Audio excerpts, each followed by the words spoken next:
Hey, good afternoon, peeps. So I'm back from ICU, so you guys are gonna have to bear with me. Still getting my energy back. Central line in the neck, all that good stuff. So please be patient and bear with me. Let's dive into where we are with Iraq and the RV. Salaries were supposed to be paid Friday. Obviously they weren't. And that goes back to depending upon the rate.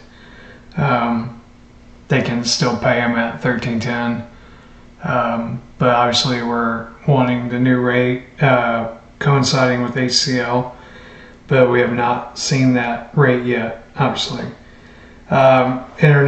Interesting news that I just seen just a few minutes ago is that Vietnam is releasing green bonds and sustainability bonds. Why is this important? Number one, if you're holding, Vietnamese dong, obviously it's an amazing sign. But you also have to remember that Vietnam and Iraq are heavily commingled. So that's telling you that they are seeing, or what's the better word? They're announcing the writing on the wall that Iraq is getting ready to change their rate and be worth a lot more. Therefore, their investments are supporting bonds. And that's big news.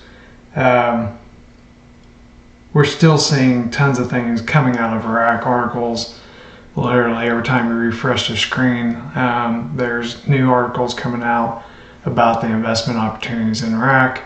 And guys, Iraq's going to be the powerhouse in the Middle East when it comes to trade and finance and investing.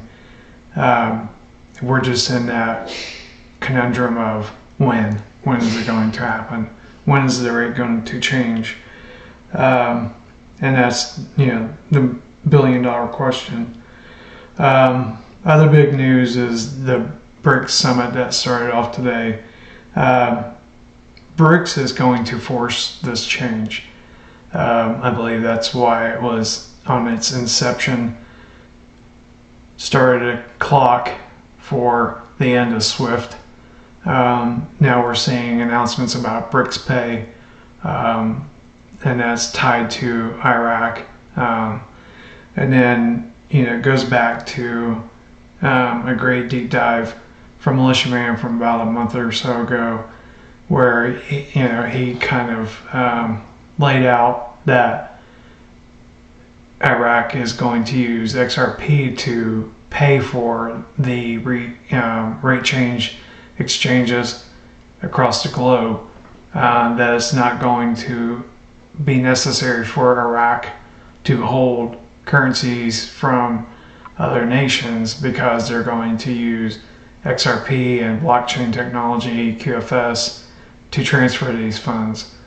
So these are really big things that are happening today that are pushing us towards the rate change. Other things that are happening in the world that are also pushing us forward and towards NASARA and towards other things is number one. Well, one of the biggest ones today is silver shot up over 3%, and it's working its way to $35 an ounce. That's huge. On the people that I follow, they've always said when you start seeing silver move, then get ready. So it's definitely moving at a breakneck speed. What else we got?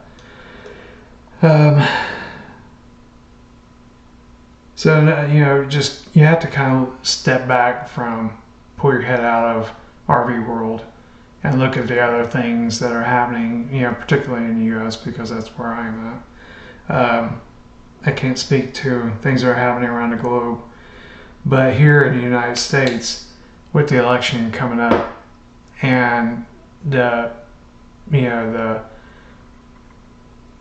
I don't want to say games for, to lighten it, but the, votes being flipped already with the Dominion voting machines and stuff, and all the stuff that's going on, like in North Carolina, Eastern Tennessee, and they're fed up with it. They're sick and tired of it, and I'm telling you, there's a storm coming, because you see the news from North Carolina where all the people are telling FEMA to go F off, and they're coming with their own personal equipment. They're fixing roads. They're restoring power. The people have had enough, and I'm telling you right now that whatever nonsense that they throw at us on this election, it's not going to go the way they think. So be ready. I don't know. Excuse me. If I don't know what we're going to have to endure, but the people have had enough, and that's when things change. So that's all I got. My voice is giving out. So thanks for bearing with me on this kind of awkward jumping back in the video. I hope you got something out of it, and we'll be getting back in here as much as I can. All right, thanks guys. See ya.